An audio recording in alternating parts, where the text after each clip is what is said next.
Hello mes amis, c'est José ici et aujourd'hui on va parler d'une chose qui arrive à tout le monde, c'est faire des erreurs. Je sais qu'à quel point la vie parfois d'entrepreneur peut être un tourbillon de défis, de découvertes et parfois de faux pas. Mais pas de panique, on va voir, l'erreur c'est vraiment un passage obligatoire dans tout ça, dans cette aventure et un apprentissage presque incontournable. Et tu sais, mais certaines maladresses se répètent chez nombre de créateurs d'entreprises. Voilà une grande entreprise qui est en train de se former ici et j'ai envie de t'aider, nous aider à éviter tout ça, quoi. Et dans cette présentation, on va voir en revue les erreurs typiques. Ça veut dire la sous-estimation du marché parfois, la mauvaise gestion du temps, la confusion entre précipitation, voilà, et tout le reste. Alors, nous, on va voir pourquoi les erreurs surviennent et souvent aussi comment les réparer chez toi, chez nous aussi, et quelle stratégie mettre en place pour s'en libérer. Alors, l'objectif, c'est de faire gagner du temps précieux, de donner des repères solides pour des débuts, haute phase croissante, on dirait, on ne sait jamais, hein. Soyons le plus serein possible, quoi. Et on va voir ensemble, dans la plupart des cas, il ne s'agit pas de drame, tu vois, qu'on n'arrive pas à surmonter, mais plutôt d'un jugement qu'on fait, ou d'un manque d'information, quoi. Et tu vois, alors, mais si on fait attention à ça, on peut ajuster les choses, on peut poursuivre notre aventure. Je suis désolé encore, avec ces gouttières, c'est pas évident d'articuler parfois. Mais alors, on va voir ça ensemble. La première chose, c'est croire qu'on peut faire tout seul. Ça veut dire, ça c'est la première erreur. Comme j'ai dit, on pense qu'on peut gérer tout, le marketing, le développement, le produit, la vente et par ça. Mais on va voir, on s'épuise parfois. Et ça veut dire c'est humain. On veut économiser par exemple, on veut montrer qu'on est capable. Mais une entreprise n'est pas l'affaire d'une seule personne comme on voit ici. Il y a des grands projets ici. Beaucoup de projets, beaucoup de nouveaux projets ici pour les entreprises. Ça veut dire, si on essaie de faire tout seul, on se surménage, on accumule du stress, des heures de travail qui ne sont pas humaines quand même, et on risque d'imploser. Avec ça, oui, c'est ça que les entreprises ne veulent pas. Ça veut dire une baisse de productivité, au lieu de grandir, on stagne. Car, tu vois, on n'avance pas sur ce qui est vraiment important dans une entreprise. Et comment est-ce qu'on peut éviter ces pièges? Alors, dès ce qu'on le peut, il faut déléguer ou externaliser les missions qui nous prennent trop de temps ou qu'on ne maîtrise pas. Ça veut dire un simple freelance, par exemple, un comptable ou un assistant virtuel, vont déjà soulager notre quotidien, même si c'est un petit investissement parfois. C'est vraiment rentable, tu vois, parce qu'on libère notre énergie pour ce qui fait notre force, tu vois. Ça veut dire, on peut. Alors, l'autre erreur, c'est par exemple tomber amoureux du marché, tu vois. Ça veut dire l'obsession du coup de génie, ou si tu as une idée géniale, tu es par exemple convaincu et tu te lances à fond. J'ai vraiment eu un cas comme ça aussi, avec un bon projet qui malheureusement ne va pas se faire. Parce que l'erreur, c'est de s'enfermer dans sa bulle et penser que certains, les gens, vont adorer, mais le marché peut être différent de ce qu'on imagine. Et souvent, c'est différent. Et si on n'a pas pris le temps d'observer, par exemple, de s'interroger, de tester, on risque de déchanter vite fait ou après des dégâts, quoi. Et ça, c'est un gaspillage de ressources. On investit dans un produit, par exemple, ou un service sans être sûr qu'il y a une demande.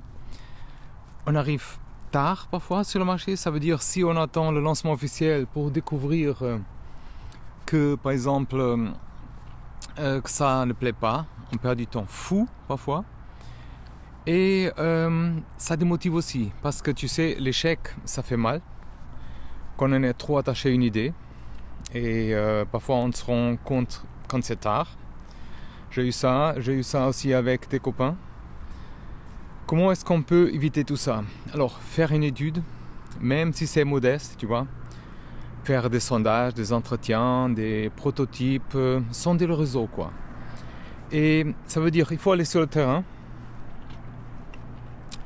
poser des questions, analyser la concurrence et après ajuster notre idée en fonction de retour. Et c'est comme ça qu'on voit ici des grands projets qui vont naître. Bien sûr, c'est une ancienne entreprise, mais quand même. Alors, il faut vraiment faire une étude de marché, tu vois, et sonder le terrain.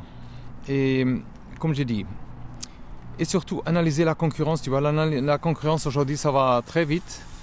Et alors, on pense que ça tue la créativité, mais c'est pas vrai. Ça canalise pour répondre vraiment à un besoin essentiel. Okay? Et troisième point aussi qui arrive, c'est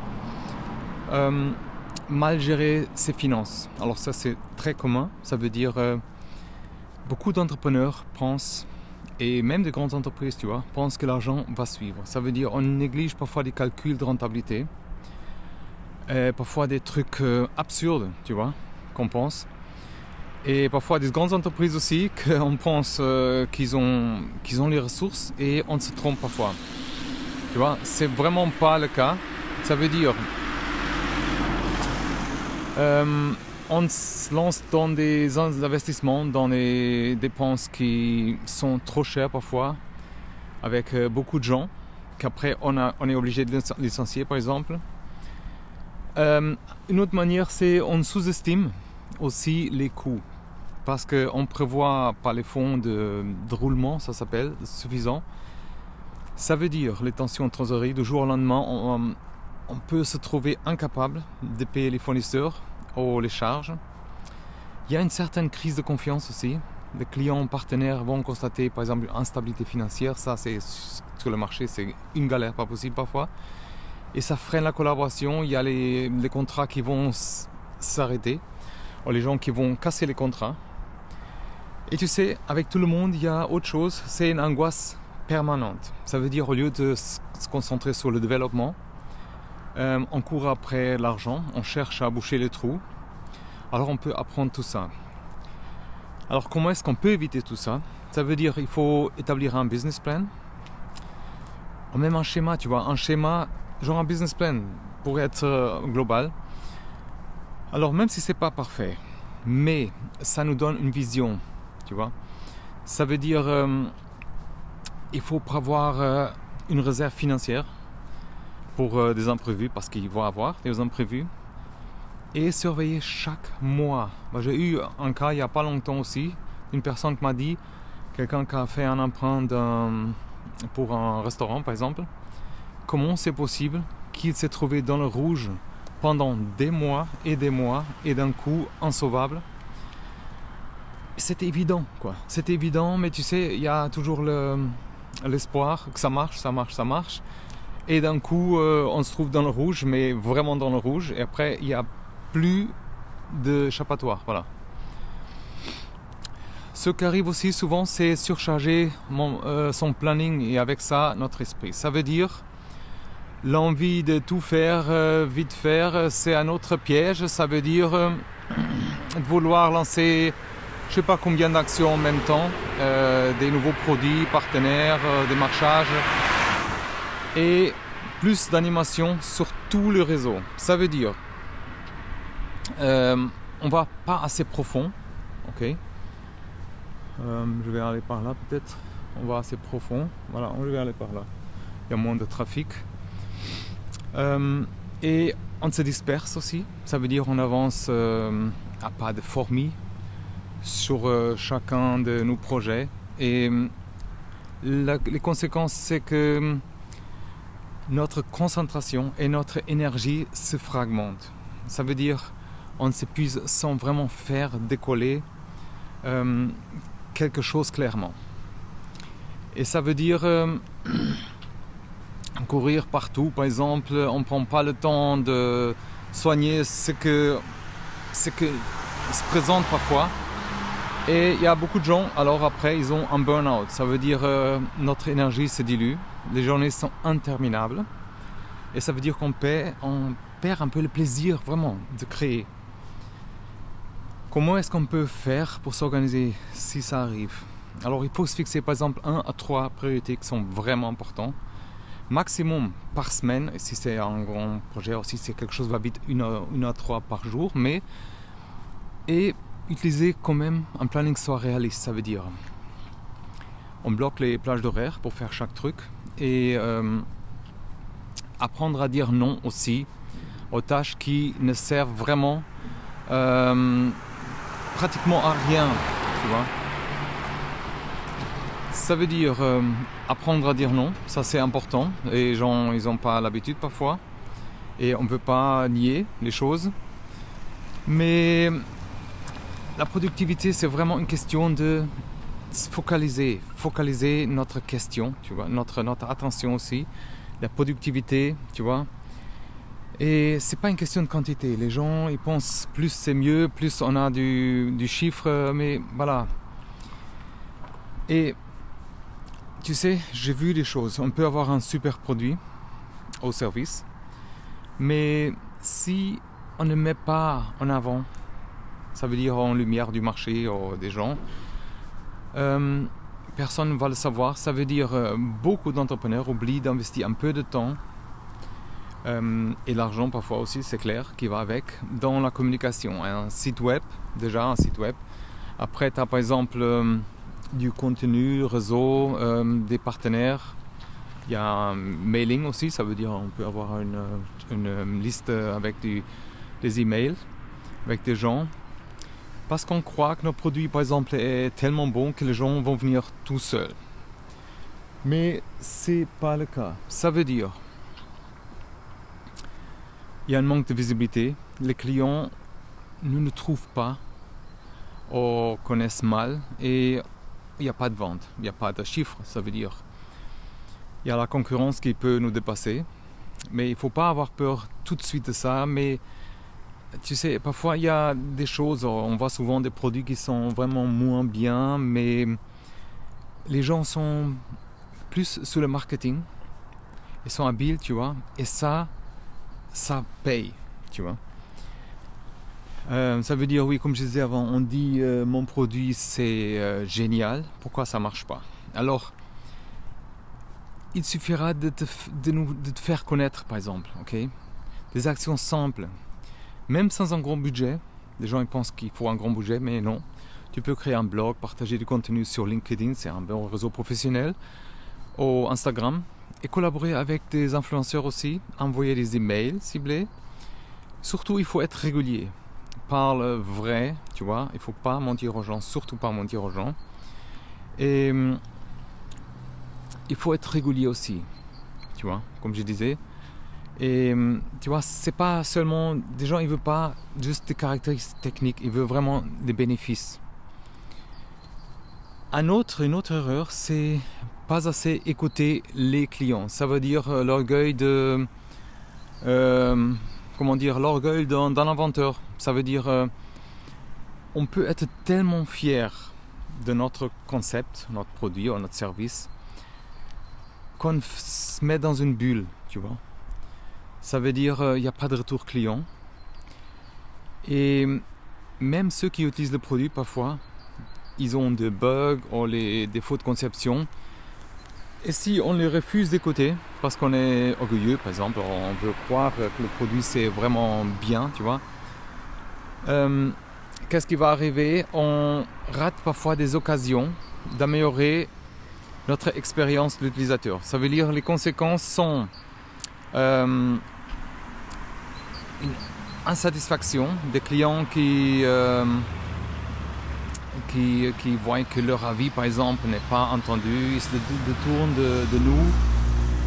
Il y a une perte d'opportunité, tu vois. Et un feedback, c'est vraiment important. tu vois. C'est comme un réglage qui booste un peu les ventes. Ça veut dire on écoute le marché. Comment est-ce qu'on peut faire pour éviter tout ça? Alors on peut envoyer des questionnaires, des sondages. Il y a des entreprises qui sont vraiment spécialisées dans des sondages, des discussions directes avec les potentiels clients aussi. Surveiller les commentaires en ligne, c'est déjà un truc simple, et répondre. Et pas prendre la critique comme une étape, comme une attaque personnelle aussi, tu vois. Il faut le voir comme un signal qu'on peut s'ajuster, faire mieux. Alors moi, par exemple, j'adore répondre aux commentaires et voir comment les gens vont réagir, tu vois. Il y a aussi, ça arrive, un manque de persévérance, ça veut dire l'impatience, tu vois, qu'on a parfois. Démarrer un business, c'est déjà parfois long et ça demande la persévérance, tu vois. Et certaines personnes abandonnent aussi trop vite. Ça veut dire qu'ils sont désespérés, qu'un décollage, ça se fait lentement et ils abandonnent un peu trop vite. Ça veut dire, par exemple, ils ont quelques refus et ils ne se laissent pas le temps de faire des efforts de marketing, de bouche à oreille. Et les conséquences sont quoi? Alors un concept prometteur parfois qui va éventuellement mourir parce qu'on n'est pas assez patient, tu vois, assez pour récolter un jour les fruits. Je sais que c'est frustrant parfois, je sais, crois-moi, je sais que c'est frustrant. Mais alors, on se dit, si j'avais insisté un peu plus, il y a une mauvaise réputation parfois. Les partenaires ou clients éventuels, ils vont se dire par exemple qu'on n'a pas cette force, tu vois, cette énergie, et ils hésitent à faire confiance. Okay? Alors, il faut par exemple, pour éviter tout ça, par exemple, se fixer un horizon minimum. Par exemple, un business, par exemple, ça peut être viable après 6 mois, 1 année, ou même plus, et cultiver un certain mindset.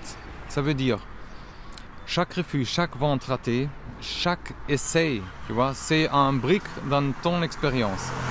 Ça veut dire la persévérance, tu sais, c'est notre force qu'on a qui permet que les choses vont mûrir, pas mourir, hein, mûrir un jour, ok?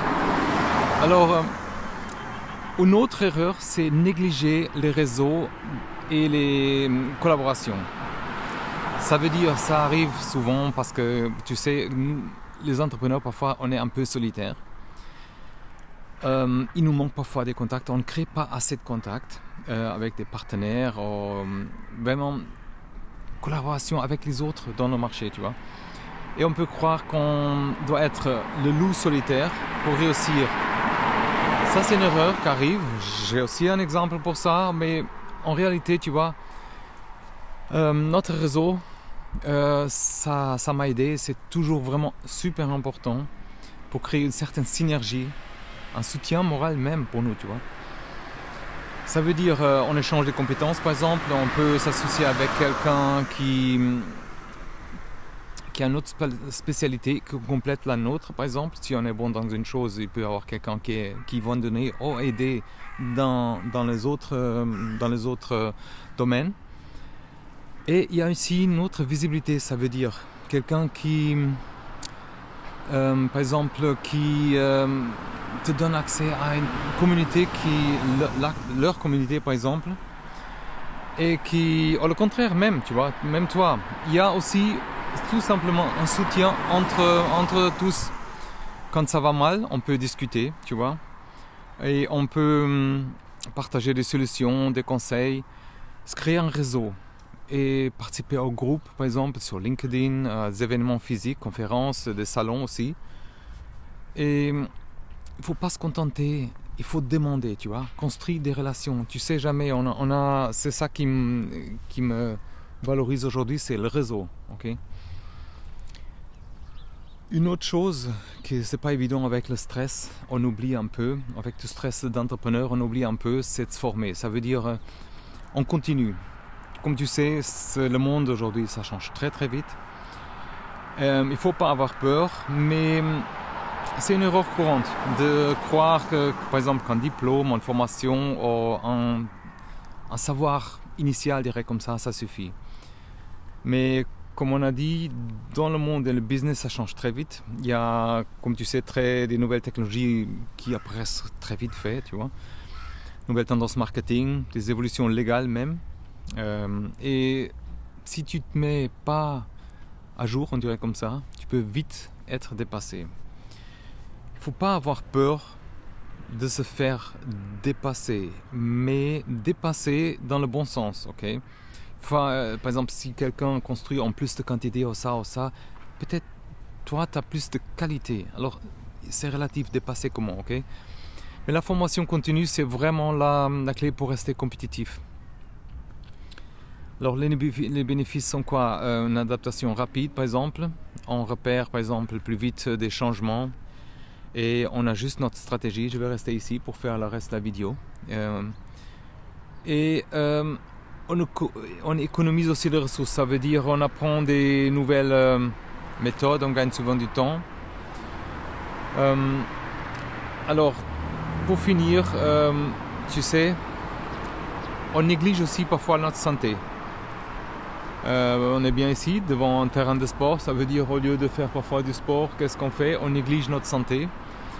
Le piège, je dois tout donner, c'est bien, mais... Et si jamais je suis à côté de quelqu'un que je connais ici, qui est à l'hôpital en ce moment, et peut-être aussi voilà, une raison du burn-out, tu vois. Et ça peut ruiner tous nos efforts, des années d'efforts. Et il ne faut pas oublier de prendre soin de nous, ok? Et si on néglige notre sommeil, par exemple, notre alimentation, les relations personnelles, c'est vraiment une recette pour le burn-out.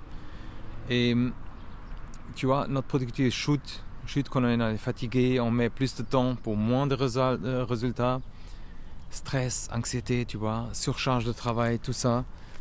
Et alors il faut s'accorder des pauses et prendre soin parce qu'on est le capitaine dans notre navire, pas un zombie, ok? On va récapituler un peu. On a parlé pour éviter les erreurs. La première chose, c'était tout faire seul, ça veut dire apprendre à déléguer, à t'entourer des autres gens pour éviter l'épuisement. S'enfermer avec sa super idée. Il faut valider quand même avec le marché, interroge les futurs clients. Après, c'était mal gérer les finances. Il faut être vraiment prudent aujourd'hui, avoir une bonne réserve. Fais-toi vraiment une bonne réserve, surveille vraiment les dépenses. Surcharger son planning aussi. Il faut se concentrer vraiment, je sais qu'on est vite distrait, mais il faut se concentrer vraiment sur tout ce qui est vraiment important et essentiel, ok? Faire moins, mais de qualité, tu vois. Sous-estimer la communication, c'était l'autre. Fais connaître ton offre avec régularité et passion. Ça veut dire, voilà, ignorer le feedback du client, c'était l'autre, ou du potentiel client. Il faut écouter, corriger, il faut améliorer tout le temps. C'est vraiment la clé de réussite dans tout ça.